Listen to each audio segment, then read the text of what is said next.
কালি যিটো ঘটনা সংঘটিত হৈছে খটখটি এৰিয়াত এজন ঠিকা ভিত্তিক APDSL কৰ্মচাৰী আপোনাৰ পৰা গোলাঘাট জিলা চুঙাজানৰ নিবাসী তেখেত খটখটি অঞ্চলত APDSL ঠিকা ভিত্তিক কৰ্মচাৰী তেখেতৰ মানে কি হ'ল যোৱাকালি তেওঁলোকৰ কৰ্মৰ মানে গাফিলতি APDSL কৰ্মচাৰী গাফিলতিৰ দুখত মানে তেওঁ মৃত্যুবৰণ কৰিবলগীয়া হ'ল। তাৰ পৰিপ্ৰেক্ষিতত আমি দেখিছোঁ যে তেওঁলোকৰ এতিয়া 24 ঘণ্টা পাৰ হৈ যোৱাৰ পিছতো তেওঁলোকৰ মানে যিসকলে মানে কিবা কৰিছে যাৰ গাফিলতি হৈছিলে তেওঁলোকক এতিয়ালৈকে 24 ঘণ্টা পাৰ হৈ যোৱালৈকে কোনো ধৰণৰ পুলিচ প্ৰশাসনে কৰায়ত্ব কৰা দেখা পোৱা নগ'ল। সেই গতিকে আমি পুলিচ খটখটি আৰক্ষী থানাত আজি আহিলোঁ।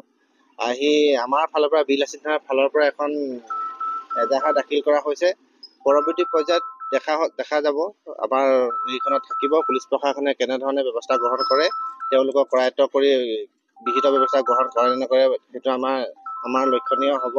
আৰু ভৱিষ্যতৰ দিনত যাতে তেওঁলোকৰ ওপৰত যাতে কোনো দোষী হাৰি যাব নোৱাৰে, তেনে ক্ষেত্ৰত যদি আৰু তেওঁলোকৰ যি তেওঁলোকৰ চাকৰিৰ পৰা সম্পূৰ্ণৰূপে তেওঁলোকক বৰ্খাস্ত কৰিব লাগিব।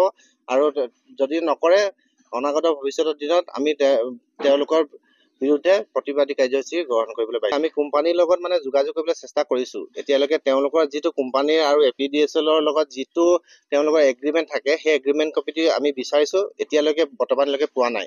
আৰু আমি এগ্ৰিমেণ্ট কপিটো চাওঁ, তেওঁলোকৰ লগত কথা বতৰা পাতিবলৈ আমি চেষ্টা কৰিছোঁ। তেওঁলোকৰ লগত কথা পাতিম। আমি APDSL ঊৰ্ধ্বতম কৰ্তৃপক্ষৰ লগত অলৰেডি কথা পাতি আহিছোঁ। তেওঁলোকে তেনেধৰণে একো কথা এতিয়ালৈকে কোৱা নাই। চাওঁ ভৱিষ্যতে কি হয়। আৰু কোম্পানীটোৰ বিষয়ববীয়াৰ লগত কথা পাতি লওঁ। কথা পতা যদি তেওঁলোকে একো পদক্ষেপ নলয় তেতিয়া বৃহৎ প্ৰতিবাদী কাৰ্যসূচী গঢ়ি তোলা হ'ব।